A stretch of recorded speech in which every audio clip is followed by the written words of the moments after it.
ఓం శుక్లాంబరధరం విష్ణుం శశివర్ణం చతుర్భుజం ప్రసన్నవదనం ధ్యాయేత్ సర్వ విఘ్నోపశాంతయే అని స్వామికి నమస్కారం చేసుకుని వాళ్ళ మళ్ళీ మనం కొన్ని నామాలు చదువుకుందాం. అయితే మనం ఇంతకు ముందు ఏం చేస్తామంటే కథ చెప్పుకుంటూ వస్తున్నాం కదా. ఇంకా అమ్మవారు చిదగ్ని కుండంలో నుంచి బయటకు వచ్చిన తర్వాత ఒక చక్కటి శ్రీమన్నగరాన్ని కట్టుకుని అందులో సుధాసాగర మధ్యస్థంలో ఉన్న ఇక్కడే ఒక సుమేరు శృంగం అంటే ఒక చోట లేదది.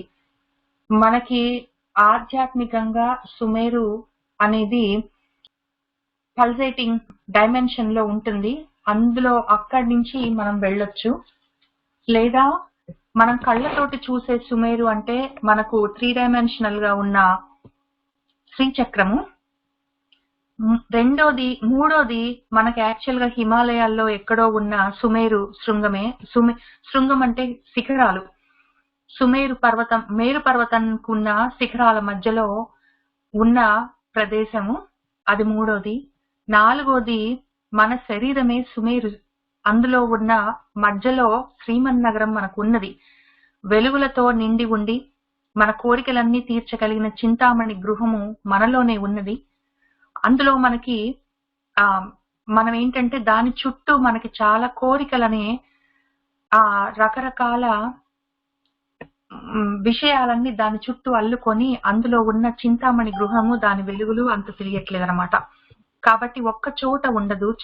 మనకు సుమేరు రకరకాల ప్రదేశాల్లో ఉంటుంది. ఆ విషయం మనము చూసుకుంటూ వెళ్తున్నాం అనమాట. ఆ సుమేరు శృంగ మధ్యంలో తల్లి శ్రీమన్నగరం అనే నగరం కట్టుకొని ఆ పట్టణంలో శ్రీపట్టణంలో ఉన్నది. ఆ నగరం పేరు శ్రీమన్నగరము. అందులో శ్రీపట్టణంలో ఒక చక్కటి ఇల్లుంది, చింతామణి గృహం అని. మణులతో, చింత అంటే ఆలోచనలు చేస్తే చాలు ఆ కోరికలు తీర్చేటువంటి చింతామణులతో కట్టిన ఆ ఇల్లు. ఇవన్నీ మన శరీరంలోనే ఉన్నాయి. మనకి ఈ సుధాసాగరం అని చెప్పి, సుధా అంటే అమృతం లాంటి మన మనసు, దాని మధ్యలో చక్కటి పూలవనాలు, వాటన్నిటిని దాటుతూ రత్నాల ప్రాకారాలు దాటుతూ మనము లోపలికి వెళ్తే అందులో మనం కోరుకున్నవి మనం తీర్చుకోగలిగినటువంటి రకరకాల ఐశ్వర్యాలు మనలోనే ఉన్నాయి. వాటిని ఓపెన్ చేయగలగడం మనకు తెలియాలి. అందులో అటువంటి శ్రీమన్నగరము వెలుగుల నగరంలో ఆ మధ్యలో మన తల్లి ఉన్నది. మన శరీరమే శ్రీమన్నగరము. అందులో ఉన్న తల్లి దగ్గర నుంచి మనకు శ్రీచక్రంలో ఉన్న సుమేరు శృంగము, తర్వాత హిమాలయాల్లో ఉన్న మేరు పర్వతము, తర్వాత ఆధ్యాత్మిక డైమెన్షన్ లో ఉన్న మేరు పర్వతము, ఇన్ని రకాలుగా అంతటా ఉన్నది. ఈ శక్తి అన్నది మొత్తం మన బ్రహ్మాండం మొత్తం కలిపి కూడా ఒక శ్రీమన్నగరమే. కాబట్టి శక్తి లేనిది ఎక్కడ? శక్తి లేని ప్లేస్ ఉంది అంటే అక్కడ ఒకవేళ ఈ చింతామణి గృహాలు, శ్రీమన్నగరాలు లేవనుకోవాలి. కానీ శక్తి ఉన్న ప్రతి చోట ఇవన్నీ ఉంటాయి. అటువంటి ప్రదేశం కట్టుకొని తల్లి ఉన్నది. అక్కడ ఉండి ఏం చేస్తుంది అంటే, ఈ చింతామణి గృహంలోకి వెళ్తే మనకు అక్కడ చాలా రకరకాల ఆఫీసెస్ ఉంటాయి. ఒక్క ఆఫీస్ లో ఒకవేళ మోక్షం కావాలనుకున్న వాళ్ళకి మోక్ష ప్రదాత అయి ఆమె ముకుందుడిగా ఇస్తూ ఉంటుంది. తర్వాత ఒకవేళ జ్ఞానం కావాలంటే జ్ఞానాన్ని ఇస్తుంది. ఇంకో చోట ఒకవేళ రకరకాల కోరికలతో వచ్చిన వాళ్ళకి ఆ కోరికలు తీరుస్తూ ఉంటుంది. 4వ గృహంలో ఆమె ఏం చేస్తుందంటే, ఆమె దగ్గర ఉన్న సైన్యాధ్యక్షులతోటి వాళ్ళతోటి బ్రహ్మాండాలు ఎట్లా నడిపించాలి అని చెప్పి ప్లానింగ్ చేస్తూ ఉంటుంది. అవన్నీ చేస్తూ ఉన్న తల్లి అక్కడ మన శ్రీమన్నగరంలో కూర్చొని ఉంటుంది. ఆమె గురించి మనము చెప్పుకుంటూ ఉన్నాం కదా. అక్కడ ఆమె కూర్చొని కామాక్షి అని ఆమె కోరికలు తీరుస్తూ ఉంటుంది. కామాక్షి, కామదాయిని అని 2 నామాలతో ఇక్కడ ఆ విషయాన్ని చెప్తున్నారు. ఈ 2 నామాలు ఒకటే కదా అనిపిస్తుంది. కామాక్షి అంటే కోరికలను తీర్చగలిగిన అక్షులు అంటే కళ్ళు కలిగిన తల్లి. కామదాయిని అంటే కామములంటే కోరికలను, దాయిని ఇస్తుంది, తీరుస్తుంది మనం అడిగిన కోరికలని. 2 ఒకటే కదా అని అనుకుంటాము, కానీ కొద్దిగా తేడా ఉంది. కొంచెం చూసుకుందాము. ముందు కామాక్షి అన్న నామానికి అర్థం చూసుకుందాం. కామములు కామ ప్లస్ అక్షి. కామములు అంటే కోరికలు. మనము ఏవైనా కోరికలు కోరుకోవచ్చు.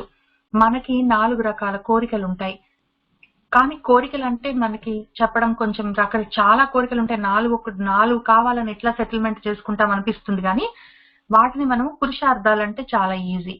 ముఖ్యంగా మనకున్న కోరికలు మొత్తం రాసులకు పోస్తే ఒకటి ధర్మము, ఒకటి అర్థము, ఒకటి కామము, ఒకటి మోక్షము. కాబట్టి ఇందులో ఉన్న రకరకాల కోరికలు ఏవైనా కావచ్చు.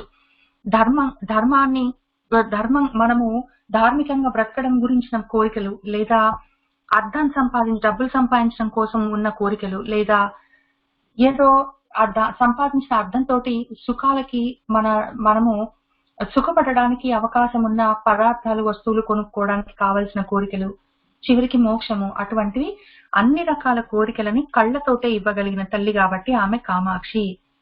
అన్ని రకాల కోరికలను ఇవ్వగలదు. ఒకవేళ ఈ శరీరంతో ఉండి సుఖపడాలంటే అవి ఇస్తుంది. ఈ శరీరం తోటి సంబంధం లేకుండా జ్ఞానం కావాలి అన్నా ఇస్తుంది. ఈ జ్ఞానంతో నాకు మోక్షం కావాలన్నా ఇస్తుంది. అవన్నీ కళ్ళతోటే ఇవ్వగలిగిన తల్లి కాబట్టి ఆమె కామాక్షి అని చెప్పుకుంటాము. ఇంకొక అర్థం మనము ఇంకో రకంగా చెప్పుకుంటూనే వస్తున్నాం అదే పనిగా ఇన్ని రోజుల నుంచి. అక్షులు అంటే కళ్ళు కదా. సూర్యుడు, చంద్రుడు అనే కళ్ళతో ఆమె పొద్దున రాత్రి మనకు కావలసినవి తుష్టిని పుష్టిని కలగజేసేవి. పుష్టి అంటే శరీరానికి బలము, తుష్టి అంటే మనసుకు తృప్తి. ఆ రెండు కలగజేసేవి ఇస్తూనే ఉంటుంది కాబట్టి సూర్యుడు, చంద్రుడు అనే కళ్ళతో మన కోరికలని, మనకు కావలసినవన్నీ ఇస్తూ చూసుకుంటున్నది కాబట్టి ఆమె కామాక్షి అని ఇంకొక రకంగా అర్థం చెప్పుకోవచ్చు. మూడో అర్థం ఏంటంటే కామాక్షికి కా అంటే జ్ఞానము, మా అంటే లక్ష్మి, సరస్వతి. కాబట్టి కా అంటే సరస్వతి, మా లక్ష్మి, ఐశ్వర్యము. ఈ రెండింటిని కళ్ళతోటే ఇవ్వగలిగిన తల్లి కాబట్టి ఆమె కామాక్షి అని ఇంకొక అర్థం, మూడో అర్థం చెప్పుకోవచ్చు. అట్లానే ఇంకొక అర్థం ఏంటంటే కళ్ళతోటే ఆమె సృష్టి స్థితి లయ చేయగలిగిన తల్లి కాబట్టి ఆమెని ఆ విధంగా కూడా కామాక్షి అనుకోవచ్చు. మనకు ఇంకొక నామం కూడా ఉంది, ఉన్మేష నిమిషోత్పన్న విపన్న భువనావళి. ఉన్మేషము అంటే కళ్ళు తెరిచినప్పుడు ఉత్పన్నం అవుతుంది ప్రపంచం అంతా. నిమేషము అంటే కళ్ళు మూసుకుంటే మొత్తం విపన్నమైపోతుంది, లయమైపోతుంది. ఆ రకంగా కళ్ళతోటే ఉన్మేష, నిమిష, ఉత్పన్న, విపన్న, ఉత్పన్నము విపన్నము రెండు చేసే అటువంటి కళ్ళు తల్లి కళ్ళు కాబట్టి కళ్ళతోటే ఆమె ప్రపంచాల యొక్క సృష్టి లయము చేస్తుంది. ఈ సృష్టికి లయకు మధ్యలో స్థితి సమయంలో మన కోరికలన్నీ తీర్చి మనకి ఏవి కావాలన్నా అవి బ్రతకడానికి కావలసినవి, తర్వాత మనకి జ్ఞానంతో సహా ఏం కావాలో అవన్నీ ఇస్తుంది. ఆ రకంగా కళ్ళతోటే అన్ని చేయగలిగిన తల్లి కాబట్టి ఆమె కామాక్షి అని ఇన్ని రకాలుగా కామాక్షికి అర్థం చెప్పుకోవచ్చు మనము. ఆ రకంగా అన్ని ఇచ్చే తల్లి ఆమె కామదాయిని. మరి అన్ని ఇస్తుంది కళ్ళతోటి అని ఇక్కడ కామాక్షి అని చెప్పుకున్నాక మళ్ళీ కామదాయిని అని సపరేట్ గా ఎందుకు అంటే ఈ కామదాయినిలో మనము తీసేయడం గురించి కూడా చెప్పుకోవచ్చు. ఆమె ఇంకొక అర్థం కూడా ఉంది, ఎందుకు మనం అనుకోకుండా వెళ్ళాలి. కామము అంటే కావాలి అని మనం కోరుకునేలాంటి, కామము అంటే మళ్ళీ కోరికలు, వాటిని దాయిని అంటే ఇచ్చేది కాబట్టి ఆమె కామదాయిని. ఇంకొక అర్థం ఏంటంటే కాముడు అంటే ఇక్కడ కామింప తగినవాడు. ఇక్కడ కూడా కామాక్షి అంటే కామింపదగినవి, కోరుకోతగినవి, అటువంటి కళ్ళు కలిగిన తల్లి. ఇక్కడ కూడా కోరుకోవలసినది ఎవరిని అంటే పరమేశ్వరుణ్ణి. ఆ సూపర్ కాన్షియస్, ఆ పల్సేటింగ్ వైబ్రేషన్స్, అటువంటి పదార్థాన్ని, పరమేశ్వర పదార్థాన్ని కదా మనం కోరుకోవాల్సింది. దాన్ని కూడా ఇవ్వగలిగింది. ఇప్పుడు మనకు ముక్తి కావాలి అనుకుంటే, అంటే మోక్షము కావాలి అనుకుంటే దానికి ఒక చిన్న ఎగ్జాంపుల్ ఉంది. మనలో నేను అని, నేను ఇక్కడ కూర్చున్న నేను అన్నదానికి వేటితోటి సంబంధం లేదు. మనం భగవద్గీతలో తెలుసుకుంటూ ఉన్నట్టు దానికి దేనితోటి సంబంధం లేదు. నేను అన్నదానికి అది పుట్టదు, చావదు, దాన్ని కట్ చేయలేము, దాన్ని కొయ్యలేము, దాన్ని మండించలేము, దాన్ని ఆరబెట్టలేము, దాన్ని తడపలేము, దాన్ని ఏమీ చేయలేము. అది ఒకటి ఉంది నాలో, అది ఎప్పుడు దేనికి అంటుకోకుండానే ఉంటుంది. కాబట్టి ఆ ముక్తి అన్నది, ఆ మోక్షము అన్నది దేనితోటి సంబంధం లేని ఆ తత్వం నాలో ఆల్రెడీ ఉన్నది. మరి ఎందులో నుంచి బయటపడి నాకు ఈ ముక్తి కావాలని నేను కోరుకుంటున్నాను అంటే అప్పుడు ఒకవేళ ఆ ఒక శిల్పి ఉన్నాడు అనుకోండి, ఒక బొమ్మ తయారు చేస్తున్నాడు అనుకోండి, ఒక పెద్ద రాయి తెచ్చుకున్నాడు, ఒక పెద్ద శిల, దాన్ని చెక్కి చెక్కి చెక్కి చెక్కి చెక్కి అందులో నుంచి ఒక బొమ్మ తయారు చేశాడు అనుకోండి. అప్పుడు చాలా బాగా తయారు చేసావే, రాయిని బొమ్మగా మలిచావు నువ్వు అని మనం అనొచ్చు. కానీ ఆయన ఏమంటాడంటే, లేదండి అందులో ఆల్రెడీ ఆ బొమ్మ ఉన్నది, నేను ఆ పైన ఉన్న ఎక్స్ట్రాగా ఉన్న రాయి అంతా కట్ చేసేసాను, తీసేసాను. నా ఉలి పెట్టి ఆ పైన ఉన్న ఎక్స్ట్రాగా అక్కర్లేకుండా వేస్ట్ గా ఉన్న ఆ రాయి అంతా నేను చెక్కి తీసేస్తే ఆ లోపల ఉన్న బొమ్మ ఆల్రెడీ బయటపడ్డది అని చెప్తాడు అనుకోండి. నేనన్న దానికి అతనన్న దానికి ఎంత తేడా ఉన్నది. కాబట్టి ఇప్పుడు మనం ఏం చేయాలంటే, ఈ శరీరం ఉన్నది కదా, స్థూల శరీరం, గ్రాస్ బాడీ, అది తయారై వస్తుంది. అది చేతులు, కాళ్ళు, కన్ను, చూసే శక్తి, దానికి ఏదో మనసు, బుద్ధి, అహంకారము, ఏదో అంతఃకరణము, అది ఇది చాలా పెట్టుకొని వస్తుంది. ఇప్పుడు వీటన్నిటిని ఒక్కొక్కదాన్ని ఆ పైన శిల పైనుంచి ఉన్న ఎక్స్ట్రా ఆ రాయితనంతా కొంచెం చెక్కి తీసేసినట్టు వీటన్నిటిని కొంచెం కట్ చేసుకుంటూ వెళ్ళిపోతే లోపల ఉన్న నేను అన్న తత్వం ఆటోమేటిక్ గా అది ఆల్రెడీ దేనికి అంటుకోకుండానే ఉంటుంది. కానీ దాని చుట్టూ ఇవన్నీ పెట్టి దాన్ని కప్పేశాం కాబట్టి అది కనిపించదు. అట్లాంటప్పుడు ఆ ఆ తీయడాన్నే మనము ముక్తి అంటాము, దాన్ని మోక్షము అంటాము. కాబట్టి ముక్తి అన్నది, మోక్షము అన్నది మనకు న్యాచురల్ స్టేట్, అది ఆటోమేటిక్ గా న్యాచురల్ గా మనకు ఉన్నది. ఎందుకంటే నేను అన్న ఆ ఆత్మ తత్వానికి అది న్యాచురల్, దాని నార్మల్ స్టేట్. కానీ ఏంటంటే దాని చుట్టూ ఉన్న ఈ gross body, plus gross body ఒకటే కాదు, గ్రాస్ బాడీ, సటిల్ బాడీ, ఇవన్నీ చుట్టూ ఉండి దాన్ని పని చేస్తూ ఉంటాయి. అది సాక్షిగా చూస్తూ ఉంటుంది దాని పని అది. కానీ ఇప్పుడు ఇవన్నీ ఒక్కొక్కటి మనం తీసేసుకోగలిగితే మాత్రం మనము ఎక్కడికో వెళ్ళిపోవచ్చు. యాక్చువల్ గా ఇది ఒకవేళ నన్ను షేర్ చేయనిస్తుందేమో, ఒక్క నిమిషం అండి, నేను ఒక విషయం చూపిస్తాను. ఇంకొకటి నేను ఎప్పుడో తీసి పెట్టుకున్నది ఇప్పుడు పనికి వచ్చేటట్టున్నది అనుకోకుండా. ఇప్పుడు ఈ రాకెట్ ఉందనుకోండి, అయితే ఇది రాకెట్ ఉందనుకోండి, ఇది ఈ నేను అనేది ఈ రాకెట్ లాగా అంతరిక్షంలోకి డ్రీమ్ అని వెళ్ళిపోవాలంటే భగవంతుడిలోకి ఫాస్ట్ వెళ్ళిపోయి భగవంతుడిలోకి వెళ్ళిపోయి అక్కడ కూర్చోవాలి నేను. అది నా లక్ష్యం, నా మొత్తం జీవితాశయం. ఈ జ్ఞానానికి, కర్మానికి ఎన్ని రకాల యోగం చేసినా అది నా ఫైనల్ కాన్సెప్ట్.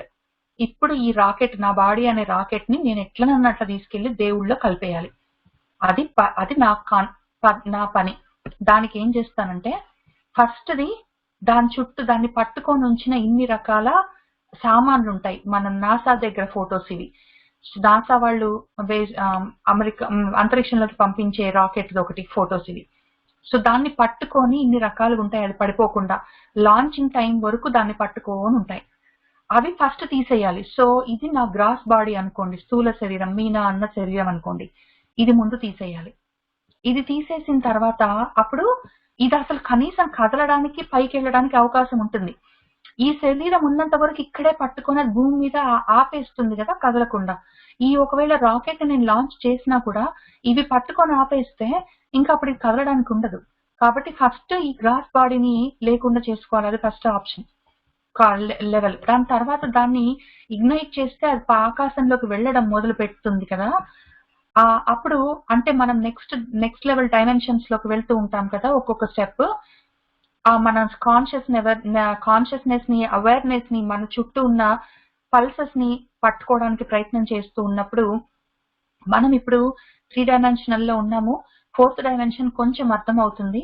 తర్వాత నెక్స్ట్ డైమెన్షన్స్ లోకి వెళ్తూ ప్రయత్నం చేస్తున్నాం కదా. అప్పుడు వెళ్తూ ఉన్నప్పుడు ఏమవుతుందంటే, ఫస్ట్ స్టేజ్ లో యాస్ట్రల్ బాడీ అంటే మన సూక్ష్మ శరీరము, దాని తర్వాత ఇక్కడున్న కారణ శరీరము, అవన్నీ మనము వదిలించేసుకుంటూ పోవాలి. ఇవన్నీ బరువు అవుతూ ఉంటాయి. మనం ఆకాశంలోకి, అంతరిక్షంలోకి వెళ్తూ ఉన్నా కొద్దీ ఒక్కొక్కటి బరువైపోతుంది. మన ఆత్మని లాగి అది మళ్ళీ కిందికి తీసుకొస్తుంటుంది, మళ్ళీ భూమి మీదకి తీసుకొస్తూ ఉంటుంది, మళ్ళీ పుట్టాలి, మళ్ళీ పెరగాలి, మళ్ళీ ఏదో కర్మలు చేయాలి, అవుతూ ఉంటాయి. కాబట్టి ఒక్కొక్కటి వదిలేసుకోవాలి, ముందుకు వెళ్ళిపోతూ ఉండాలి. అట్లా అన్ని వదిలేసుకొని స్థూల, సూక్ష్మ, కారణ శరీరాలన్నిటిని వదిలేసుకొని వెళ్ళిపోతే అప్పుడు అందులో ఉన్న నేను అన్న ఫైనల్ గా ఆ రాకెట్ ఏదైతే ఉందో అది ఫైనల్ గా అది దానికి ఏదైనా పేరు పెట్టుకోనియండి, వాళ్ళు మూన్ వాకర్ అని పెట్టుకోనియండి, ఏదైనా పెట్టుకోనియండి, అది అప్పుడు ఫైనల్ లాంచ్ అవుతుంది అనమాట. వెళ్ళి ఆ సర్క్యూట్ లో నిలబడుతుంది, లేదా మూన్ మీద దిగుతుంది, అది ఏమైనా అవుతుంది. కానీ ఇవన్నీ పెట్టుకొని ఈ first stage, second stage, third stage అని వాళ్ళు ఏమంటున్నారో ఇవన్నీ దానికి అంటించుకొని మొత్తం రాకెట్ ఈ రకంగా మొత్తమే శరీరంతో సహా పైకి వెళ్ళిపోతాను నేను డమాల్ అని చెప్పి అని ప్రయత్నం చేస్తే వెళ్ళడానికి వీలుండదు, అవకాశమే లేదు. సైన్స్ లోనే మనం తయారు చేసిన ఒక బుజ్జి బొమ్మకే అవకాశం లేదంటే అది మొత్తం ఈ బ్రహ్మాండంలో ఉన్న మనందరం వెళ్ళడానికి అక్కడ మొత్తం డైరెక్ట్ గా ఫాస్ట్ గా వెళ్ళిపోయి గ్రావిటేషనల్ ఫోర్సెస్ ని వదిలించుకొని దేవుళ్ళలో డామని కలిసిపోవడానికి అవకాశం ఉండే ప్రశ్న లేదు. ఆ విషయమే చాలా క్లియర్ గా ఓపిగ్గా సహనంగా ఆ త్రిశంకుడి కథతోటి మనకు చెప్తారు. త్రిశంకుడు నేను ఈ మొత్తం ఈ బాడీ వేసుకొని ఈ మొత్తం రాకెట్ తో సహా వెళ్ళిపోతాను స్వర్గానికంటే ఎడిగా పోని కిందికి ఎడగొట్టేశారు.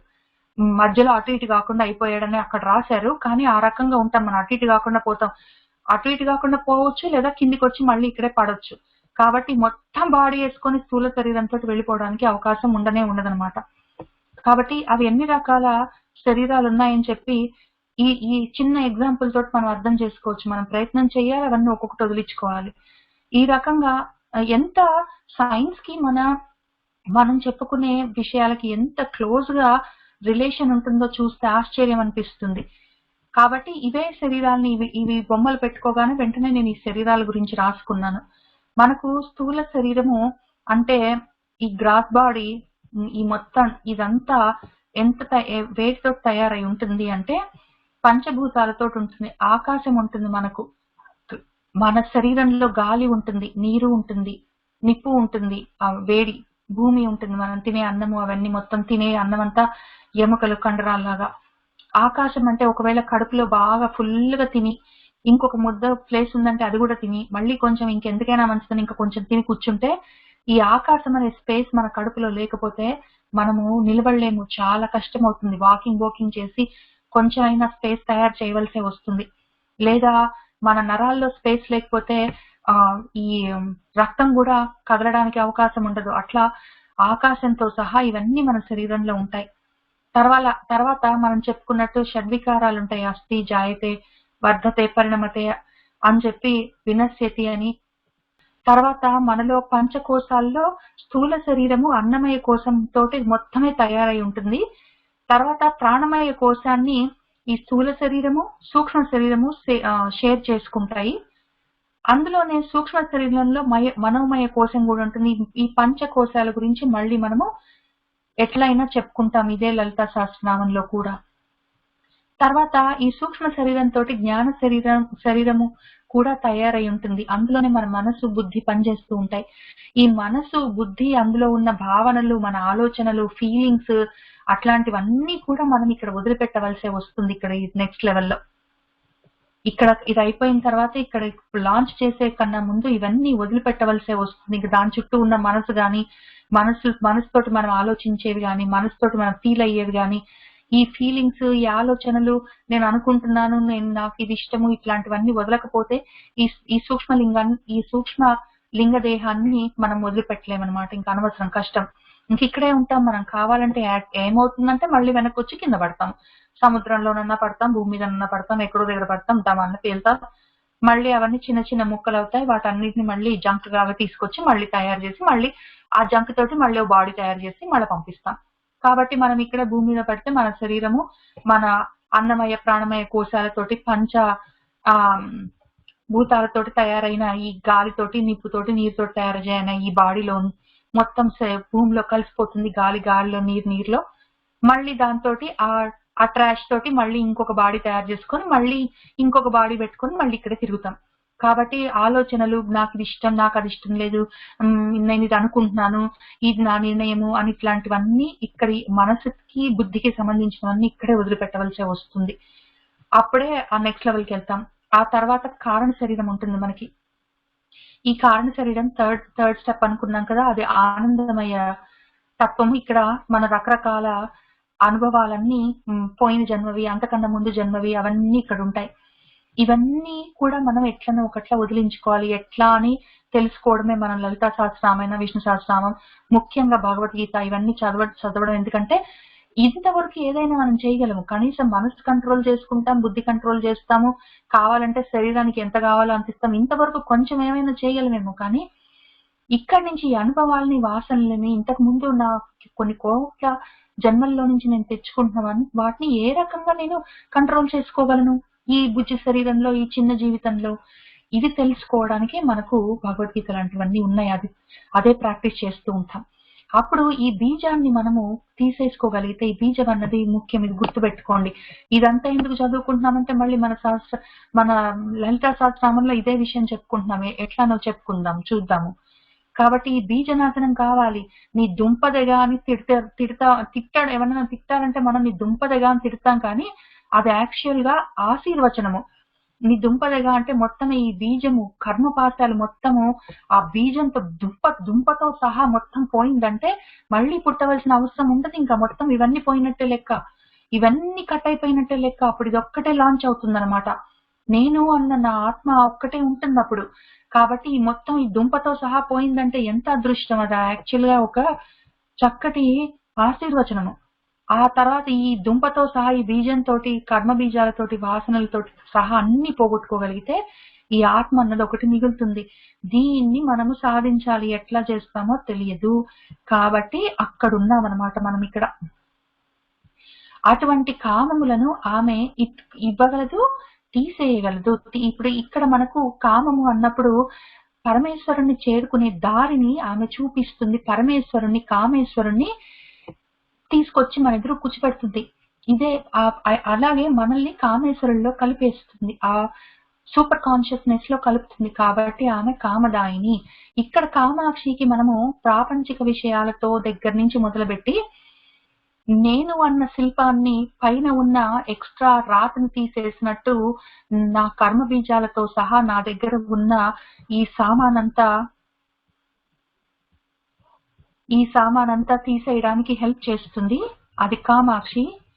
ఇప్పుడు అక్కడి నుంచి కూడా దాటి అప్పుడేమవుతుందంటే ఇది నేను కొంతవరకు చేసుకోగలను. నా మనసుని కంట్రోల్లో పెట్టుకొని, నా కోరికలను కంట్రోల్లో పెట్టుకొని, కోపాన్ని కంట్రోల్లో పెట్టుకొని, నా ఆలోచనల్ని ఒక పద్ధతిలో నడిపిస్తూ నేను వాటిని ఏదైనా చేయగలను కొంచెమైనా. ఇక్కడ మాత్రము అది అప్పుడేమవుతుంది, ఒక శిల్పి ఆ శిల్పం పైన ఉన్న ఎక్స్ట్రాని తీసేసినట్టు. ఇది మాత్రము అమ్మవారే చెయ్యాలి. కాబట్టి కామదాయిని అని అంత ఆ తేడా ఉన్నది ఈ నామాలకి. కాబట్టి అటువంటి కామదాయిని ఆమె మన కోరికలను మనము శరీరం ఉన్నంత వరకు మన కోరికలను తీర్చి కళ్ళతోటే, తర్వాత శరీరం పడిపోయిన తర్వాత మళ్ళీ పుట్టనవసరం లేని పరిస్థితికి, అవస్థకి మనల్ని తీసుకొని వెళ్ళగలిగిన తల్లి కాబట్టి ఆమె కామదాయిని. ఆ రకంగా కామాక్షి, కామదాయిని అన్న నామాలకి అది అర్థము. ఇది ఇక్కడికే వదిలిపెట్టను. ఈ కథ చెప్తూనే రకరకాలుగా మనం అన్ని ప్రతి చోట మనం చెప్పుకునే 4 రోజులు వేరే వేరే పేర్లతో చెప్పుకుంటున్నాము. ఏదో విష్ణు సహస్రనామం అంటాం, లలితా సహస్రనామం అంటాం, ఆదిత్య హృదయం అంటాము, భగవద్గీత అంటాం. మనం ప్రతిరోజు ఒక పేరు పెట్టుకొని చదువుకుంటున్నా కూడా, స్తోత్రాలు సపరేట్ ఉన్నా కూడా చెప్పుకుంటున్న విషయం ఇది ఒక్కటే. కాబట్టి మళ్ళీ చెప్తూనే ఉంటాం, అన్ని చోట్ల చెప్పుకుంటూనే ఉంటాము, అర్థం చేసుకోవడానికి ప్రయత్నం చేసుకుంటూనే ఉంటాము. పుష్టి అంటే శరీరానికి సంబంధించింది, తుష్టి అంటే మనసుకు సంబంధించింది.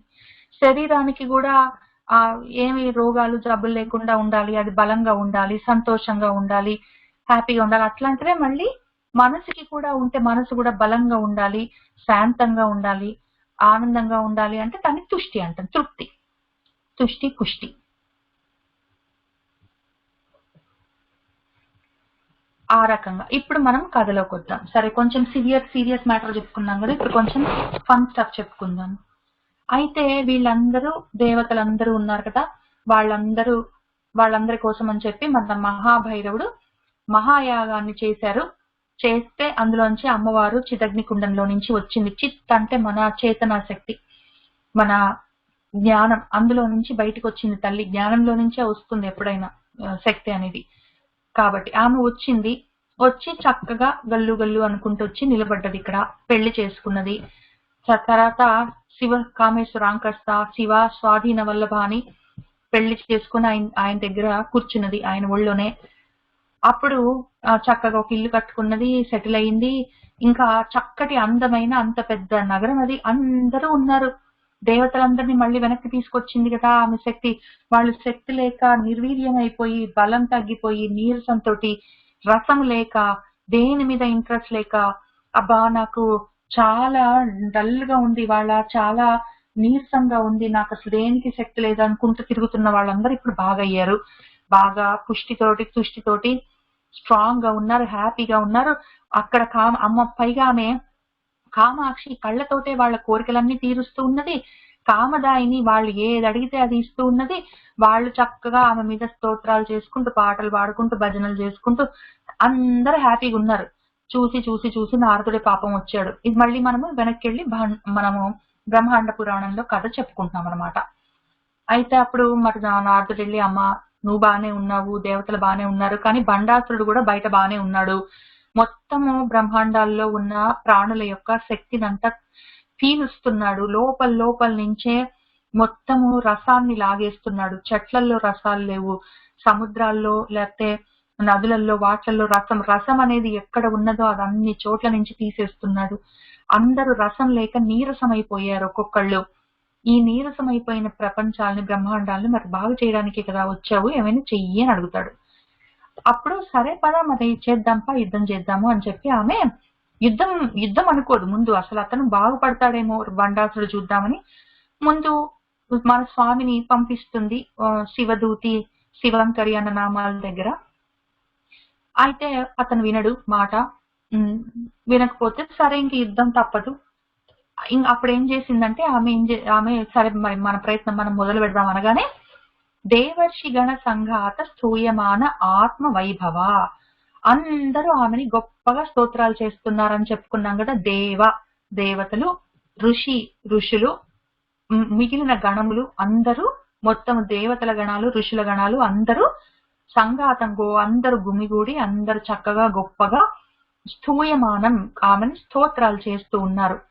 ఏ విధంగా స్తోత్రాలు చేస్తున్నారంటే ఆమె యొక్క ఆత్మ వైభవాన్ని, ఆమె యొక్క వైభవము, ఆమె గుణాలు, నామాలు, గొప్పతనము, కీర్తి, అవన్నిటిని ప్రతిదాన్ని వాళ్ళు గొప్పగా స్థూయమానం స్తోత్రం చేస్తూ ఉన్నారు.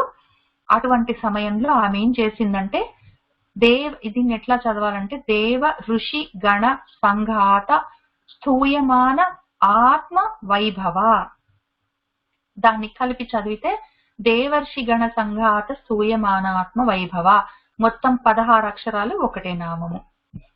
అప్పుడు ఆ రకంగా అందరు గొప్పగా స్తోత్రాలు చేస్తుంటే దేవతలు, ఋషులు అందరూ అక్కడ నిలబడి, అప్పుడు ఆమె ఏం చేసిందంటే, భండాసుర వధోద్యుక్త శక్తిసేన సమన్విత, భండాసురుణ్ణి చంపడం కోసం భండాసురుడు అనే వాడిని చంపాలని ఉద్యమించి బయలుదేరుతూ ఆమె ఏం చేసిందంటే శక్తిసేనని తయారు చేసింది. ఒక పెద్ద కొన్ని కోట్ల శక్తులు తయారయ్యాయి. వాటన్నిటిని తయారు చేసి సమన్విత వాటితోటి కూడి ఉన్నది. ఆమె కూడి ఇప్పుడు యుద్ధానికి రెడీ అవుతూ ఉన్నది. ఆమె ఎన్ని తయారు చేసిందో చూసుకుంటూ వద్దాము. ముందు సేన మొత్తం శక్తులన్నీ ఆమెలో నుంచి తీసింది. ఆ సేనలకి ఒక సేనా నాయకుణ్ణి, తర్వాత ఆ సేనలకు తనకు ఒక మంత్రిని, వాళ్ళందరినీ తయారు చేసింది. ఏ డివిజన్ కి ఆ డివిజన్ తయారు చేసింది. ప్రతి డివిజన్ కి ఒక నాయకుణ్ణి పెట్టింది. ఆ రకంగా ఆమె ముందుకు వెళ్తూ ఉన్నది. అది ఎట్లానో చూసుకుందాము. భండాసుర వధోద్యుక్త శక్తిసేన సమన్విత, అదంతా కూడా 16 అక్షరాలు ఒకటే నామం. అప్పుడు సంపత్కరి సమారూఢ సింధుర వ్రజ సేవిత, సంపత్కరి దేవి అని ఒక శక్తిని ఆమెలో నుంచే తీసింది. అది ఆ శక్తి పేరు సంపత్కరి, అంటే సంపదలను ఇచ్చే తల్లి. ఆమె సింధురము అంటే ఏనుగు, వ్రజము అంటే సమూహము, కాబట్టి ఏనుగుల సేన ఒకటి ఉన్నది. ఈ కొన్ని రకాల ఐశ్వర్యాలనిచ్చే శక్తులన్నీ ఆ రకాల ఏనుగుల పైన కూర్చొని ఉంటాయి. ఆ రకమైన ఏనుగుల సేనకి ఆ సంపత్కరీ దేవి లీడరు. ఆమె కూడా ఒక ఏనుగునెక్కి కూర్చు ఉన్నది. రణకోలాహలం అని చెప్పి ఆ ఏనుగు పేరు. ఆ ఏనుగు మీద కూర్చొని ఆమె సేవింపబడుతూ ఉన్నది. ఇప్పుడు ఈ సంపత్కరి దేవేమో ఆ ఏనుగు మీద కూర్చున్నది. ఆమె వెనకాల కొన్ని కోట్ల ఏనుగులున్నాయి. ఆ ఏనుగులను ఎక్కి రకరకాల శక్తి సైన్యం ఉన్నది. వాళ్ళందరూ కూడా అమ్మవారిని సేవిస్తూ ఉన్నారు కాబట్టి సేవిత. ఇక్కడ వ్రజము అంటే సమూహము, గుంపు, సేన అని అర్థం. సంపత్కరీ సమారూఢ సింధుర వ్రజ సేవిత అని ఆ నామానికి అర్థం. అయితే ఆ తర్వాత నెక్స్ట్ మనకు వచ్చింది అశ్వారూఢాధిష్ఠితాశ్వ కోటి కోటిభిరావృత. ఇది నామం కొంచెం కష్టమే ఉంటుంది, దాన్ని విడదీసి చెప్తాను, ఒకసారి చూడండి. అశ్వారూఢ అన్నది ఆ తల్లి పేరు, ఆ శక్తి నాయకురాలి పేరు అశ్వారూఢ. ఆమె అధిష్ఠిత, అధిష్ఠించి ఉన్నది. దేన్ని అంటే అశ్వాన్ని, ఒక గుర్రాన్ని ఎక్కి వచ్చింది ఆమె. అటువంటి గుర్రాలు కోటి కోటిభిహి, కొన్ని కోట్ల కోట్ల గుర్రాలు ఉన్నాయి అమ్మవారి సైన్యంలో. ఆ కోటాను కోట్ల గుర్రాల యొక్క లీడరు అశ్వారూఢాదేవి. ఈ అశ్వారూఢాదేవి అధిష్ఠించి ఉన్న కోట్లాది సైన్యంతో చుట్టుముట్టబడి ఆవృత, చుట్టూ వాళ్ళు నిలబడి ఉండగా మన లలితాంబిక, మన తల్లి అమ్మవారు ఉన్నది. అశ్వారూఢాధిష్ఠితాశ్వ కోటి కోటిభిః ఆవృత. అశ్వారూఢ అధిష్ఠిత అశ్వ కోటి కోటిభిః, ఇక్కడ విసర్గం ఉంటుంది కాబట్టి రకారం పోయి ఆవృత అవుతుంది. కాబట్టి ఈ అశ్వారూఢ తల్లి కూడా ఆమె అపరాజిత అన్న అశ్వాన్ని ఎక్కి వచ్చి అక్కడ ఉన్నది. ఆమె కూడా రెడీగా ఉన్నది. ఇప్పుడు మనకి ఏనుగుల సేన ఉంది, ఇప్పుడు గుర్రాల సేన ఉన్నది. ఇప్పుడు నెక్స్ట్ ఏమైందో చూద్దాం. మన తల్లి ఏం చేసిందంటే చక్రరాజ రథారూఢ సర్వాయుధ పరిష్కృత. ఆమె తన కోసం అని చెప్పి లలితాదేవి ఆమె కోసం ఆమె ఒక రథాన్ని తయారు చేసుకున్నది. దాని పేరు చక్రరాజము. దాన్నే శ్రీచక్రం అనుకోండి, మీరు మేరు అనుకోండి, ఏదైనా సరే. ఆ చక్రరాజాన్ని, శ్రీచక్రాన్ని రథంగా తీసుకొని ఆరూఢ అంటే ఎక్కింది. ఆ రథాన్ని ఆరూఢించి ఎక్కి పైగా ఆమె సర్వాయుధాలని తీసుకున్నది. అన్ని రకాల ఆయుధాలను పట్టుకొని పరిష్కృత అక్కడ తయారై రెడీ ఉన్నది. ఆమె కూడా యుద్ధం చేయడానికి రెడీ అవుతున్నది కదా. చక్రరాజాన్ని, శ్రీచక్రం అనే రథాన్ని పెట్టుకొని ఆమె కూడా అన్ని రకాల ఆయుధాలతో తయారైంది, రెడీ అయింది యుద్ధం చేయడానికి. చక్రరాజ రథ ఆరూఢ సర్వ ఆయుధ పరిష్కృత. చక్రరాజ రథారూఢ సర్వాయుధ పరిష్కృత. తర్వాత ఇప్పుడు మన మంత్రిని తర్వాత ఆమెకు మెయిన్ శ్యామలాదేవి అని చెప్పి ఇంకొక తల్లి, అమ్మవారి స్వరూపమే. ఆమెని మంత్రిని చేసింది. మొత్తము ఈ యుద్ధం చేయడానికి, లాజిక్స్ ఆలోచించడానికి, స్ట్రాటజీ ఆలోచించడానికి, ప్లానింగ్ చేయడానికి, వాటన్నిటికీ మహామంత్రి మంత్రినీదేవి మన శ్యామలాదేవి. ఆమె కోసం అని చెప్పి గేయ చక్రము అనే ఒక రథాన్ని తయారు చేసి ఇచ్చింది. అయితే ఈ శ్యామలాదేవిని కూడా లలితాదేవి ఉపాసన చేసినట్టు చేస్తాం కదా. లలితాదేవి ఉపాసనకి మనకి నవావరణంగా ఉన్న శ్రీచక్రాన్ని మనము ఉపాసన చేస్తాము. ఇక్కడ శ్యామలాదేవి కోసం మనము 7 ఆవరణలతో ఉన్న గేయ చక్ర రథాన్ని, అంటే గేయ చక్రాన్ని, శ్రీచక్రం లాగా గేయ చక్రాన్ని కూడా మనం ఉపాసన చేస్తాము శ్యామలాదేవిని. ఈ శ్యామల కోసం అని చెప్పి కూడా మనకి శ్యామల సహస్రనామాలు ఉన్నాయి. చాలా ముఖ్యంగా మహాకవి కాళిదాసులో శ్యామల దండకం కూడా ఆయన రాశారు, చాలా బాగుంటుంది. అది కూడా చెప్పుకుందాం అనుకున్నాము. మనం ఈ కథ కాగానే మనం మళ్ళీ వెనక్కి వచ్చి శ్యామల దండకం కూడా చెప్పుకుందాం తప్పకుండా. కాబట్టి గేయ చక్రము అనే రథాన్ని మంత్రినీదేవికి ఇచ్చింది. ఇక్కడ ఇంకొక నామం కూడా మనం గుర్తుపెట్టుకోవచ్చు.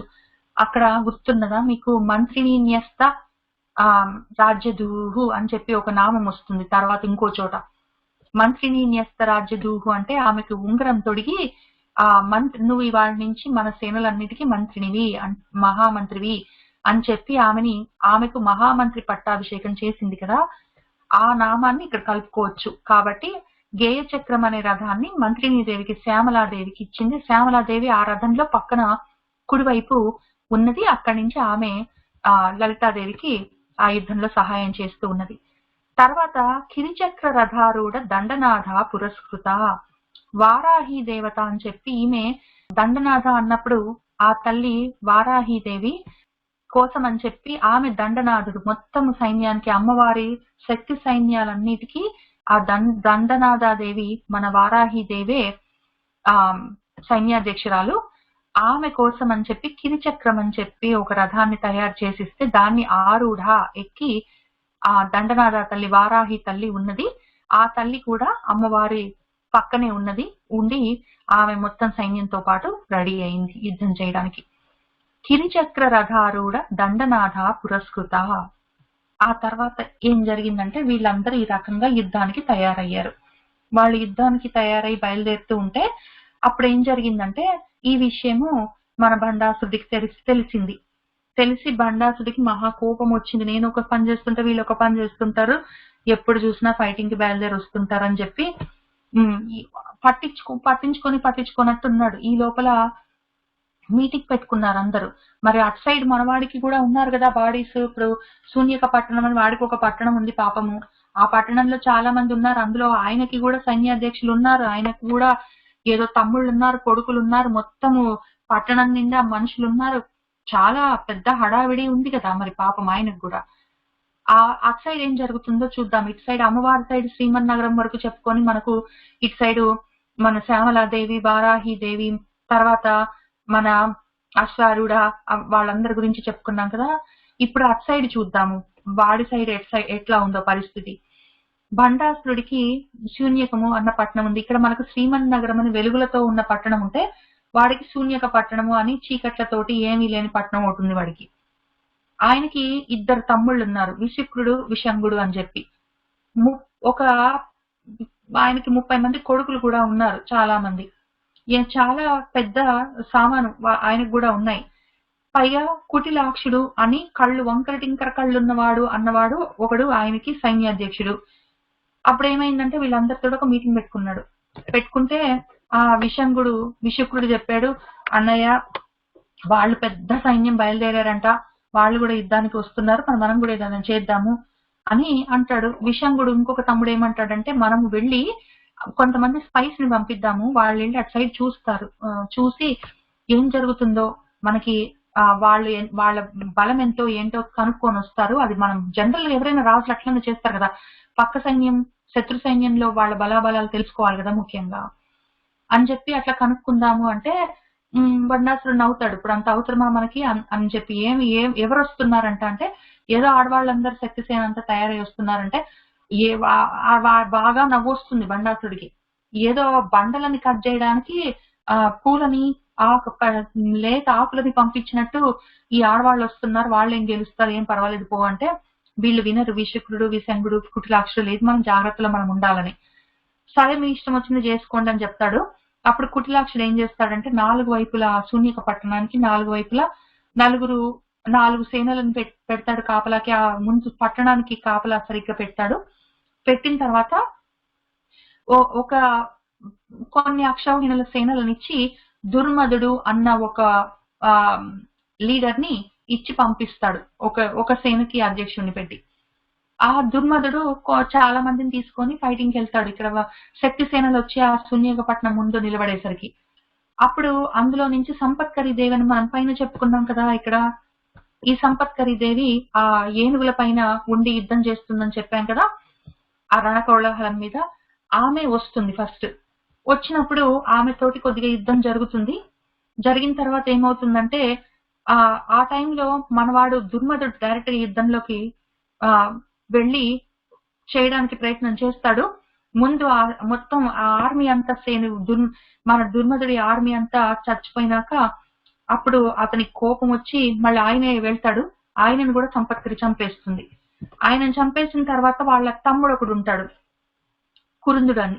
అతన్ని పంపిస్తే ఆమె సంపత్కరి దేవి ఫైటింగ్ కి తయారవుతుంది. కానీ అశ్వారూఢాదేవి ఉంది కదా నెక్స్ట్, ఇక్కడ అశ్వాల మీద ఉన్న దేవి, ఆమె నేను చేస్తాను నువ్వు కొంచెంసేపు రెస్ట్ తీసుకో అంటుంది. అప్పుడు అక్కడ కురుందుడితో ఆమె యుద్ధం చేస్తుంది. కురుందుడు పెద్ద మాయా యుద్ధాలన్నీ చేస్తాడు, మన మేఘనాథుడు చేసినట్టు. అంత చేసినా కూడా అశ్వారూఢాదేవి చేతిలో చచ్చిపోతాడు. చచ్చిపోయిన తర్వాత ఇంకప్పుడు కొంచెం సీరియస్ గా అవుతుంది. అప్పుడు కుటిలాక్షులు ఏం చేస్తాడంటే ఇట్లా కాదు విషయం అని చెప్పి బాగా గట్టిగా ఆలోచించి ఒక 5 పెద్ద పెద్ద సేనల్ని వాటికి సేనాధ్యక్షులను పెట్టి పంపిస్తాడు. అందులో వీళ్ళలో ఒకడు ఏం చేస్తాడంటే రణశంబరి అని ఒక రకము దేవతని ఆ నాగదేవత లాంటి వాళ్ళని దింపుతాడు. అతను ఏం చేస్తాడంటే కొన్ని వేల లక్షల పాములని మొత్తం ఈ శక్తి సేనల మీద వదిలితే ఆ పాములన్నీ ఇంకా ఖర్చి చుట్టుకొని విసుగు పుట్టిస్తాయి వాళ్ళని. ఇదంతా మొదటి రోజు జరుగుతున్న యుద్ధం అనమాట. అప్పుడు ఏమవుతుందంటే వీళ్ళు ఇటు సైడ్ వాళ్ళు ఏం చేస్తారంటే మన మంత్రినీదేవి శ్యామలాదేవి వాళ్ళందరూ ప్లానింగ్ చేసి నకులీదేవి అని ఇంకొక దేవి ఉంటుంది, ఆమెను పిలిస్తే ఆమె గరుడ వాహనం మీద వస్తుంది. వచ్చి ముంగిసలని వాటిని తీసుకొని వస్తుంది. ఆమె సేన ముంగిసలు. ఆ ముంగిసలు ఈ పాములను చంపుతూ ఉంటే ఈమెనేమో ఈ నకులీదేవి ఏమో ఆ పాముల రాజుని చంపుతుంది. అప్పుడు అక్కడికి అదైపోతుంది. ఆ 5 మంది వచ్చిన సైన్యము ఆ 5 సైన్యాధ్యక్షులు పోతారు. పోయిన తర్వాత నెక్స్ట్ 7 మందిని పంపిస్తాడు మనవాడు. దాంతో పాటు వలాహకుడు అన్న వాళ్ళతోటి పంపిస్తే వాళ్ళు కూడా వస్తారు. వీళ్ళకి ఏంటంటే వీళ్ళకి ముఖ్యంగా ఇంకొక లాభం ఏంటంటే ఇక్కడి నుంచి కిరిచక్ర రథారూఢ నుంచి జ్వాలామాలిని వరకు మధ్యలో జరుగుతున్న కథ అన్నమాట ఇదంతా. ఎందుకు ఇక్కడ ఆపి చెప్తున్నాను అనుకునేరు మీరు. ఈ ఫస్ట్ రోజు పొద్దు నుంచి జరుగుతున్న యుద్ధంలో ఏం జరిగిందంటే మళ్ళీ ఇక్కడ 7 మంది కమాండర్స్ తోటి వలాహకుడిని పంపిస్తే వాళ్ళకు ఒక విచిత్రమైన బ్రహ్మగారి వరం ఉన్నది. ఆ వరంలో ఏంటంటే కళ్ళు సూర్యులలాగా మెరవాలి మావి అని ఏదో కోరుకున్నారు వాళ్ళు రకరకాలుగా. వాళ్ళు అట్లా సూర్యులలాగా వాళ్ళ కళ్ళని మెరిసేసరికి ఇటు సైడు మన దండనాథ ఉంది కదా, మన వారాహిదేవి, ఆమె సైన్యం వాళ్ళకి కళ్ళు కనిపించక ఇటు సైడ్ శక్తి సేనలకి వాళ్ళు యుద్ధం సరిగ్గా చేయలేకపోయేసరికి చాలా కష్టం అవుతుంది. ఆ టైంలో ఏమవుతుందంటే ఈ దండనాథుడు మన వారాహిదేవి దగ్గర ఉన్న ఇంకొక తల్లి తిరస్కారిణి అన్న తల్లి తమోలిప్తం అన్న విమానంలో వచ్చి ఒక అంధనాస్త్రం అని చెప్పి ఒక అస్త్రం వేస్తుంది. దాంతో వీళ్ళ కళ్ళలో ఉన్న సూర్యులు ఆ వెలుగులు తగ్గేసరికి ఆ యుద్ధం జరుగుతుంది. అందులో మొత్తం ఈ 7 మంది కమాండర్స్ తోటి ఉన్న మిగిలిన వాళ్ళ ఆర్మీ అంతా చచ్చిపోతుంది. ఆ తర్వాత విషంగుడికి ఒకటి ఐడియా వస్తుంది. అప్పటికి రాత్రి అవుతుంది. ఇంకా యుద్ధాన్ని ఆపేద్దామా కంటిన్యూ చేద్దామా అని ఆలోచించుకుంటూ ఉంటారు. రాత్రి అయింది. రాత్రి అయ్యేసరికి అప్పుడు మళ్ళీ మీటింగ్ పెట్టుకుంటారు బండాసురుడు అండ్ గ్యాంగ్ పెట్టుకొని పొద్దు నుంచి మనకు చాలా నష్టాలు జరిగాయి, వాళ్ళేమో బానే ఉన్నారు, మన వాళ్ళందరూ పోతున్నారు, కాబట్టి ఏదైనా ప్లానింగ్ చేయాలని సీరియస్ గా చేసుకుంటారు. అప్పుడు విషయం కూడా ఒకటి ఐడియా చెప్తాడు. ఇదిగో నేను ఇంతకు ముందు ఒక రౌండ్ వేసి వచ్చా వాళ్ళ సైన్యము. అప్పుడు ఏం జరిగిందంటే వీళ్ళందరూ మన సైడే తిరిగి యుద్ధం చేస్తున్నారు, ముందే చూసుకుంటున్నారు, వెనక్కి చూడట్లేదు, వెనక ఎక్కువ మంది లేరు. ఆ లలితాదేవి వెనక కూర్చుంది శ్రీచక్రంలో. ఆ అవతల కొంచెం సైన్యం ఉండిండొచ్చు కానీ ఎక్కువ లేదు, కాబట్టి మనం వెనక నుంచి అటాక్ చేద్దామని చెప్పి మన విషయం కూడా ఒకటి ఐడియా చెప్తాడు. సరే అట్లానే చేద్దామని ప్లానింగ్ చేసుకుంటారు. చేసుకున్నాక వాళ్ళు ఏం చేస్తారంటే కొంతమంది కొంతమంది ముసుగులు అవి వేసుకొని రాత్రిపూట చీకట్లో ఎవరికి కనిపించకుండా వెనక నుంచి వెళ్తారు. ఈ లోపల వీళ్ళని కన్ఫ్యూజ్ చేయడానికి డైవర్టింగ్ చేయడానికి మన కుటిలాక్షుడు ఉన్నాడు కదా సైన్యాధ్యక్షుడు, అతను ఏం చేస్తాడంటే ముందు నుంచి యాక్టింగ్ చేస్తాడు. రాత్రి అయింది కదా యుద్ధం ఆపేద్దాం అనుకోవడానికి కూడా లేకుండా ముందు నుంచి మామూలుగా యుద్ధం కంటిన్యూ చేస్తూ ఉంటాడు కుటిలాక్షుడు. చేస్తూ ఉంటే పాపం వీళ్ళందరూ అటు సైడ్ ఫోకస్ పెట్టేసరికి ఈ విషయం కూడా చాలా మందిని కొంతమందిని తీసుకొని వెనక నుంచి వెళ్ళి గుణపాలు ఆ గడ్డపార్లు అవన్నీ తీసుకెళ్లి ఆ శ్రీచక్రాన్ని వెనక నుంచి తవ్వడం మొదలు పెడతాడు. అప్పుడు ఆ కింద మనకు ఫస్ట్ ఆవరణలో అణిమ గరిమ వాళ్ళందరూ సిద్ధులు ఉంటారు కదా ఆ యోగినులు, వాళ్ళందరూ అదిరిపోతారు. ఎందుకంటే అక్కడి నుంచి మొదలవుతుంది కదా కింద నుంచి, కాబట్టి వాళ్ళందరూ ఏం జరుగుతుందని చెప్పి అదిరిపడి లేస్తారు. పైన ఉన్న ఆవరణలలో ఉన్న వాళ్ళు రథం పైన కూర్చున్న వాళ్ళు కూడా కంగారు పడుతుంటారు ఏం జరుగుతుంది అని. అప్పుడు ఏం జరుగుతుందంటే అమ్మవారు తిరిగి చూస్తుంది, ఆమెకు చాలా కోపం వస్తుంది. ఈ లోపల వీళ్ళిద్దరు కూడా మంత్రిని దండనాథ వీళ్ళు ముందు సైడ్ ఫైటింగ్ చేస్తుంటారు కదా, వాళ్ళకి తెలియదు ఇక్కడ వెనక ఏం జరుగుతుందో.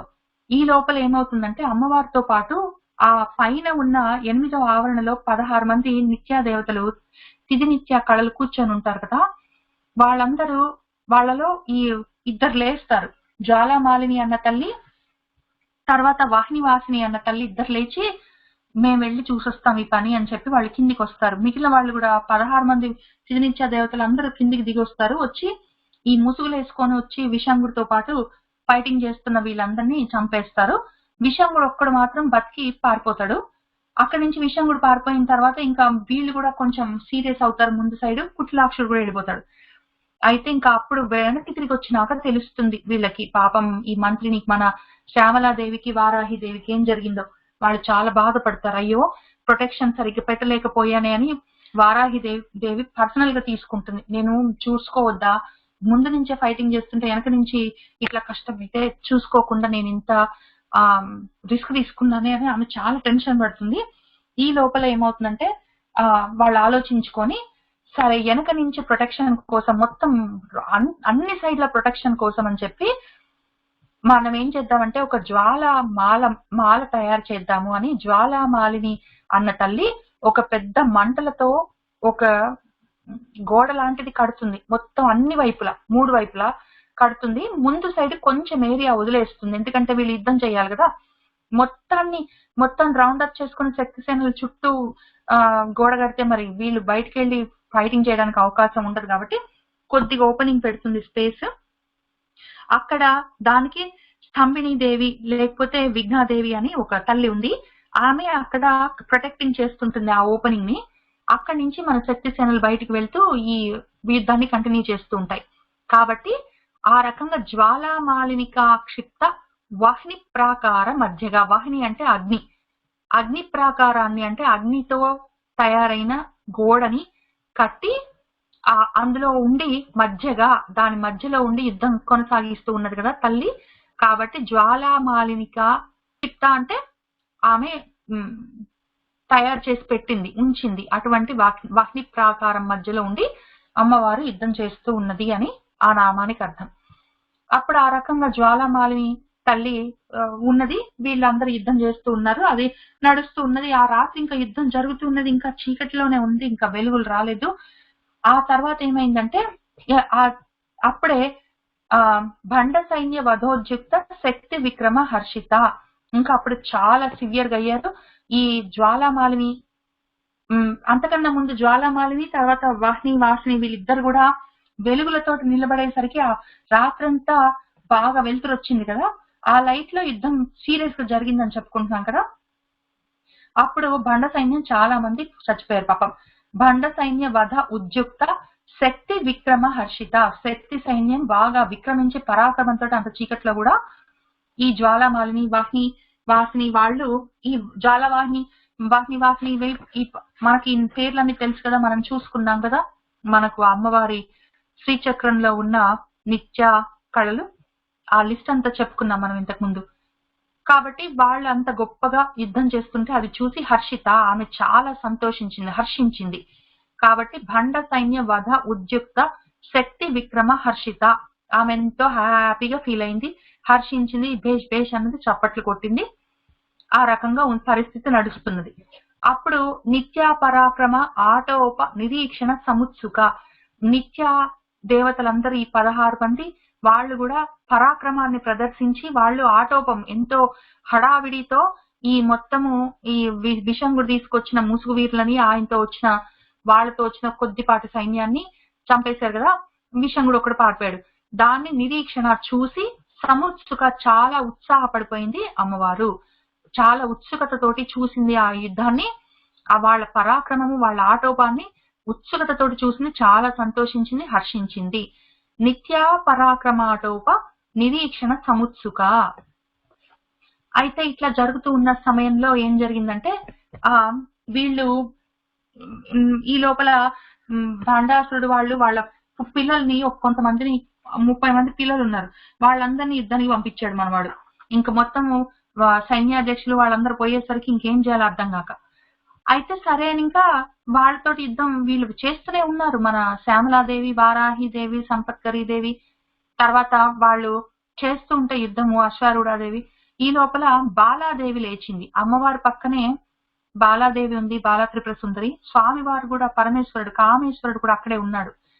అయితే బాలాదేవి లేచి నేను చేస్తాను వీళ్ళతోటి యుద్ధము అంటే, వద్దులే అమ్మ, నీకెందుకు, ఇంతమంది ఉన్నాము అని చెప్తారు, డిస్కరేజ్ చేస్తారు. ఆమె లేదు నేను చేస్తాను యుద్ధం అంటే, సరే అని చెప్పి వెళ్ళి మరి చేసిరా యుద్ధం అంటే, ఆమె కూడా ఆమె ఒక రథాన్ని తీసుకొని బండపుత్రుల్ని చంపడానికి వెళ్తుంది. వెళ్లి మొత్తం 30 మంది భండాసురుడి కొడుకులని వాళ్ళతో వచ్చిన సైన్యాన్ని బాలాదేవి చాలా ఈజీగా చంపుతుంది. ముందేమో మొత్తము సైన్యాన్ని చంపేసింది, తర్వాత మొత్తం ఆ 30 మంది కొడుకులను కూడా చంపేసింది. ఇది ఎప్పటికి మళ్ళీ నెక్స్ట్ రోజు పొద్దున అనమాట. రాత్రంతా ఈ జ్వాలామాలిని కాక్షిప్త వహ్ని ప్రాకార మధ్యగా దగ్గర నుంచి బండ సైన్యవాదము ఇవన్నీ ఇక్కడి నుంచి రాత్రంతా జరిగిన యుద్ధం అనమాట. ఈ కిరిచక్ర రథారూఢం నుంచి జ్వాలామాలిని వరకు పొద్దున ఆ ఫస్ట్ రోజు యుద్ధం రాత్రి దాకా అయింది. ఈ జ్వాలామాలిని దగ్గర నుంచి ఈ నిత్య పరాక్రమం వరకు పొద్దున వరకు యుద్ధం జరిగింది. అందుకే ఈ జ్వాలామాలను ఇవన్నీ వాహిని ప్రాకారాలు ఇవన్నీ ఎందుకంటే వెలుగు కావాలి కాబట్టి యుద్ధానికి లైట్ల కోసం అని చెప్పి.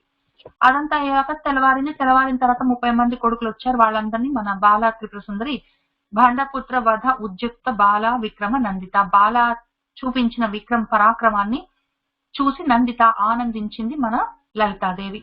ఉద్యుక్త అంటే బయలుదేరింది కదా, బండపుత్రుల్ని వధ చంపాలని ఉద్యమించిన బాలని చూసి ఆమె యొక్క విక్రమాన్ని పరాక్రమాన్ని చూసి నందిత చాలా సంతోషించింది మన తల్లి. భండపుత్ర వధోద్యుక్త బాల విక్రమ నందిత. ఆ తర్వాత ఏం జరిగిందంటే ఇంకా కొడుకులు కూడా చచ్చిపోయేసరికి అతనికి చాలా కోపం వచ్చింది, దుఃఖం వచ్చింది, ఏడుపు వచ్చింది, ఇంక అట్లా అనమాట. అప్పుడు ఏం జరిగిందంటే అతను మళ్ళీ ఏం చేద్దామని మళ్ళీ మీటింగ్లు పెట్టుకున్నారు, ప్లానింగ్లు చేసుకున్నారు. అప్పుడు ఏం జరిగిందంటే ఈ విశుక్రుడు బయలుదేరాడు. విశుక్రుడికి ఇంకొకటి ఐడియా వచ్చింది. ఇంతకు ముందు విషంగుడు ఒక ప్లాన్ వేసుకున్నాడు కదా ఇక్కడ. విషంగుడు ప్లాన్ వేసుకొని వెనక నుంచి వెళ్ళి నేను ఏదో చేస్తాను, ఆ శ్రీచక్రాన్ని ఏదో చేస్తాను, అందులో ఉన్న అమ్మవారిని ఏదో చేస్తాను అన్నాడు కదా. ఇప్పుడు ఆ విశుక్రుడి ఐడియా అయిపోయింది. ఇప్పుడు మళ్ళీ నెక్స్ట్ వాడు బయలుదేరాడు. విషంగుడు అయిపోయాడు కదా, ఇప్పుడు విశుక్రుడు తయారయ్యాడు. ఈ విశుక్రుడు బయలుదేరి ఏం చేశాడంటే వీడికి ఒకటి ఐడియా వచ్చింది. ఒక విఘ్న యంత్రాన్ని తయారు చేద్దాము. అన్ని రకాల విఘ్నాలు వాళ్ళు ముందుకు వెళ్ళడానికి లేకుండా వాళ్ళు ఏవో ప్లాన్లు చేసుకొని వచ్చేస్తూనే ఉన్నారు. వాళ్ళ ప్లాన్లు పనిచేయకుండా రకరకాల హర్డల్స్, బ్యారియర్స్ ముందుకు వెళ్ళడానికి లేకుండా విఘ్నాలు తయారు చేసేందుకు ఒక ప్లాన్ చేసుకుంటాడు. ఒక విఘ్న యంత్రాన్ని తయారు చేస్తాడు. అది ఆ విఘ్న యంత్రానికి 8 కోణాలు ఉంటాయి. ఆ ఒక్కొక్క కోణానికి ఒక్కొక్క రకమైన విచిత్రమైన విఘ్నాన్ని దానికి ఆవాహన చేసి మొత్తం ఆ విఘ్న యంత్రాన్ని తీసుకెళ్లి దాన్ని ఎవరు చూడకుండా ఇంకా ఈ జ్వాలామాలిని తల్లి పెట్టిన ఈ వాహిని ప్రాకారం ఇంకా ఉన్నది అక్కడే. ఆ వాహిని ప్రాకారం లోపల దీన్ని పడేస్తాడు తీసుకెళ్లి ఈ విశుక్రుడు. పడేసేసరికి ఇప్పుడు ఏంటి మనము బండపుత్ర వధోద్యుక్త నుంచి మంత్రి నియంబ విరచిత మధ్యలో జరుగుతున్న స్టోరీ చెప్పుకుంటున్నాం అనమాట. అప్పుడు ఏం జరిగిందంటే విశుక్రుడు అది తీసుకెళ్లి ఆ 8 అంచులున్న ఆ పలకం, ఆ రాయి, దాని మీద ఈ యంత్రాన్ని గీసి దాన్ని రకరకాలుగా మంత్రించి దాన్ని తీసుకెళ్లి ఆ వాహిని ప్రాకారం లోపల పడేస్తాడు. పడేసేసరికి దానికి ఉన్న 8 అంచులలో ఉన్న తలకాయ నొప్పి ఏంటంటే ఈ 8 రకాల విఘ్నాలు అనమాట. ఈ 8 రకాల విఘ్నాలు ఏంటంటే అలసత్వం. ఇప్పుడు మనం చెయ్యాలా, మనం చేయకపోతే పక్కోడు చేస్తాడులే, నేను చేసినంత మాత్రాన పని అవుతుందా అని ఆ రకం అనమాట. లేదా తర్వాత నేను చేసినా కూడా నాకింతే, నేను ఎంత చేసినా కూడా నాకు పేరు రాదు, పాట రాదు, నేను చేసినా కూడా ఆమెనే చేసింది, లలిత అమ్మవారే ఫైటింగ్ చేసింది, గెలిచింది అంటారు కానీ నా పేరు చెప్పుకుంటారా, నా పేరు ఎవరికి తెలుస్తుంది, ఏదో అదేంటి పల్లకి ఇలా కూర్చున్న వాడి గురించి చెప్తారు కానీ పల్లకి మోసిన బోయిల గురించి చెప్తారా, తాజ్ మహల్ ఎవడు కట్టించాడని చెప్పుకుంటారు కానీ కట్టిన వాళ్ళ పేర్లు చెప్తారా అని ఆ రకంగా ఈ దీనమైన ఈ మాటలన్నీ పలుకుతూ వాళ్ళు చాలా దయనీయమైన స్థితిలోకి వెళ్ళిపోయారు. తర్వాత దీనంగా ఉన్నారు. ఈ మనం వాళ్ళేమో ఇంత మరీ వచ్చేస్తున్నారు మీద పడి, మనకి ఎంత ప్రయత్నం చేసినా గెలవలేకపోతున్నాం, వాళ్ళేమో బండల్లాగా ఉన్నారు, మనమేమో మనం ఎంతైనా మనం కూడా దెబ్బలు తినవలసే వస్తుంది. ఇప్పుడు మనకి ఇది అవసరమా, ఇప్పుడు మనం ఎందుకోసం మనం ఈ తన్నులన్నీ తినాలి వీళ్ళతోటి, ఇప్పుడు మనం 4 కొడుతున్నాం అంటే వాళ్ళు 2 కొడతారు కదా మనల్ని, దెబ్బలన్నీ తగిలించుకొని, ఇప్పుడు ఇంత మనకి అవసరమా, ఆ రకంగా ఆలోచించడం మొదలు పెట్టారు. తర్వాత నిద్ర, వాళ్ళకి ఇప్పుడు ఏం చేస్తానులే, ఇంక రాత్రి ఏంది, రేపు తర్వాత చూసుకుందాము అని చెప్పి ఎంతకాలం అని పొద్దున రాత్రి అదే పనిగా యుద్ధం చేసుకుంటూ కూర్చుంటాము, తర్వాత చూద్దాంలే అని, తర్వాత ఒక్క కునుకు తీసి మళ్ళీ లేచి చేస్తాలే అని చెప్పి తండ్ర తర్వాత నేను చేస్తే మాత్రం అవుతుందే, నాకంత శక్తి ఉందే అని తక్కువ చేసుకొని మాట్లాడుకోవడం, తర్వాత ఈ సిగ్గుపడ్డం, నువ్వు చెయ్యి, నువ్వు ముందు పోయి నువ్వు యుద్ధం చెయ్యి, నేను తర్వాత చేస్తా అనుకోవడం, తర్వాత నాతోటి ఏమైతుంది అనుకోవడం, రకరకాలుగా వాళ్ళలో వాళ్ళు నిర్వీర్యమైన మాటలన్నీ మాట్లాడుకుంటూ ఉన్నారు. ఇవే మన జీవితంలో కూడా ఉన్న ముఖ్యమైన పెద్ద కారణాలు, మనం ముందుకు వెళ్లకుండా మనల్ని ఆపేసే కారణాలు. వీటన్నిటిని ఆ పలకలో ఆయన వాటిని పిలిచి ఆవాహన చేసి అది పడేసాడు. ఇంకా వీళ్ళందరూ యుద్ధం చేయకపోతే ఏమైతుందని చెప్పి కూర్చున్నారు. కూర్చునేసరికి కానీ ఈ విఘ్న యంత్రము అందరి మీద పనిచేసింది, శక్తిసేనుల మీద కానీ ముఖ్యమైన వాళ్ళ మీద పనిచేయలేదు. వారాహి, శ్యామలాదేవి వీళ్ళ మీద పనిచేయలేదు అది. వాళ్ళందరూ కలిసి అమ్మవారి దగ్గరికి వెళ్ళి ఏంటమ్మా జరుగుతుంది గోలా, మాకు అర్థం కావట్లేదు, వీళ్ళందరూ పని మానేసి యుద్ధం మానేసి కూర్చున్నారు, ఎక్కడ వాళ్ళు అక్కడ, కొంతమంది నిద్రపోతున్నారు, కొంతమంది నీరసంగా ఉన్నారు, ఏం చెయ్యాలి అంటే ఆమెకు అర్థమైంది. అమ్మవారికి అర్థమై ఏం జరిగిందో ఆమె చెప్పింది. ఏదో ఉన్నట్టున్నది ఇక్కడ, వీళ్ళందరినీ ఆ మాయలో పడేసే ఒక రకమైన చేతబడి లాంటిది ఏదో జరిగినట్టున్నది అని చెప్తుంది.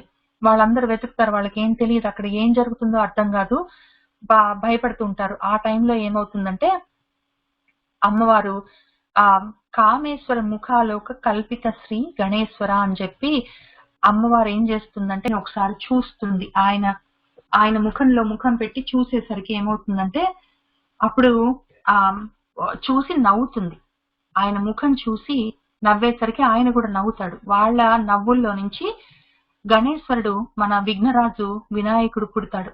అయితే ఇక్కడ ఎందుకు పుట్టాడు, ఇంకొక కథ ఉంది కదా, వేరే కదా, అక్కడ మన గజాసురుడు టైంలో పుట్టాడు కదా, అమ్మవారు ఒంటికి నలుగు పెట్టుకొని ఆ నలుగు తీసి పక్కన పెట్టి అందులో ప్రాణం పోస్తే వచ్చినవాడు కదా అని మనం అనుకుంటాము. కానీ గణేశ్వరుడు ఎన్నిసార్లైనా పుడతాడు, ఎప్పుడైనా పుడతాడు. మనకు చాలా రకాలుగా కనీసం 32 రకాల వినాయక ముఖ్యమైన వినాయక మంత్రాలు ఉన్నాయి.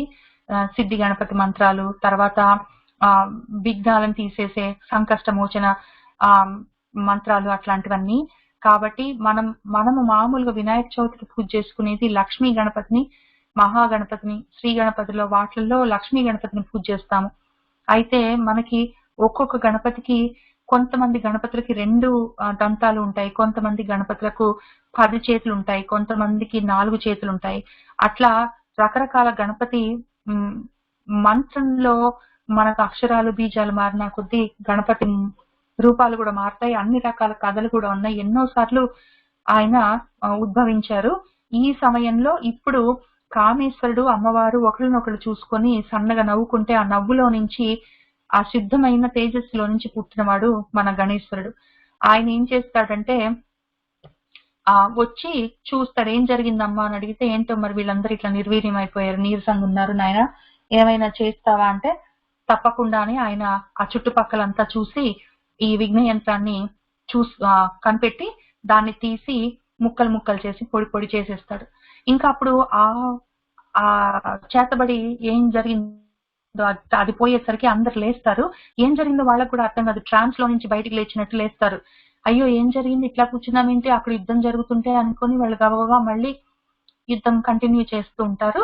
చేస్తూ ఉన్నప్పుడు ఆ నామము ఆ మొత్తం కథ ఈ నామంలో ఉంది. కామేశ్వర ముఖ ఆలోకం అంటే చూడ్డం, దానివల్ల కల్పించబడిన తయారైన శ్రీ గణేశ్వరుడు, కామేశ్వర ముఖాలోక కల్పిత శ్రీ గణేశ్వర. ఆయన లేచి మహాగణేశ నిర్భిన్న విఘ్న యంత్ర ప్రహర్షిత. ఆ మహాగణేశ్వరుడు ఆయన నిర్భిన్న, దాన్ని భిన్నం చేశాడు, ముక్కలు ముక్కలు పౌడర్ చేశాడు ఆ విఘ్న యంత్రాన్ని. అప్పుడు ఆమె ప్రహర్షిత, చాలా సంతోషించింది అని ఆ 2 నామాలకి ఆ కథ దానికి ఉన్నదనమాట. అప్పుడు ఏం జరిగిందంటే ఇంకా అది కూడా పని చేయలేదు, ఇంకేం చేయాలని చెప్పి వాళ్ళు ఏదో ప్రయత్నం చేస్తున్నారు, ఎవరి ప్రయత్నం వాళ్ళు చేసుకోవాలి కదా. అప్పుడు మళ్ళీ ఇంకా నెక్స్ట్ రోజు యుద్ధం, 3వ రోజు యుద్ధం స్టార్ట్ అయింది. అప్పుడు విశుక్రుడు, విషంగుడు కూడా యుద్ధంలో ఇంకా అప్పుడు వాళ్ళు దిగుతారు సీరియస్ గా.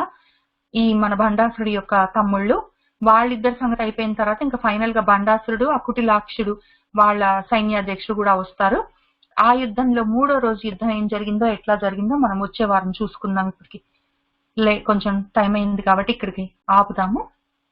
ఈ 2 నామాలు మంత్రిన్యంబ విరచిత విశుక్రవద తోషిత విషంగ ప్రాణహరణ వారాహి వీర్యనందిత అన్నది ఈ ఇద్దరితో అయిపోయిన తర్వాత తల్లి మొత్తమే డైరెక్ట్ గా భండాసుడితోటి యుద్ధం చేసి ఆయన శూన్యక పట్టణం వరకు ఇక్కడ సభండాసుర శూన్యక వరకు ఎట్లా జరిగింది యుద్ధం అని ఈ 6 నామాలు మనకి చెప్పుకోవడానికి కొంచెం కథ ఉంది.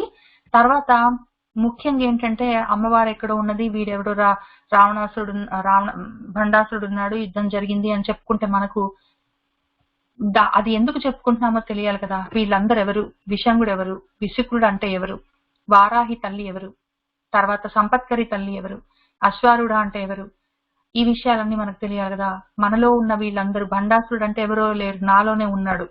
ఆ భండాసురుడు విషంగుడు విశుక్రుడితో పాటు కుటిలాక్షుడితో సహా రకరకాలుగా నాలో ఉన్న ఈ భండాసురుడు మొత్తం శూన్యక పట్టణం అంతా నాలోనే ఉన్నది. దాన్నంతా నామరూపాలు లేకుండా తీసేస్తే తప్ప నాలో ఉన్న వెలుగులు, నాలోనే ఉన్న ఆ శ్రీమన్ నగరము ఆ సుమేరు శృంగం మధ్యలో నుంచి ఎట్లా బయటపడుతుంది అని మనం చెప్పుకోవాలి కదా. అది కూడా చెప్పుకొని మనము ఈ కథని మన బ్రహ్మాండ పురాణంలో ఇంతవరకు ఉన్న కథని కొంచెం వరకు చెప్పుకోవడానికి ఉంటుంది. కాబట్టి వచ్చే వారం చెప్పుకుందాం. ఈ పాటికి ఇక్కడికి కొద్దిగా ఆపుదాము.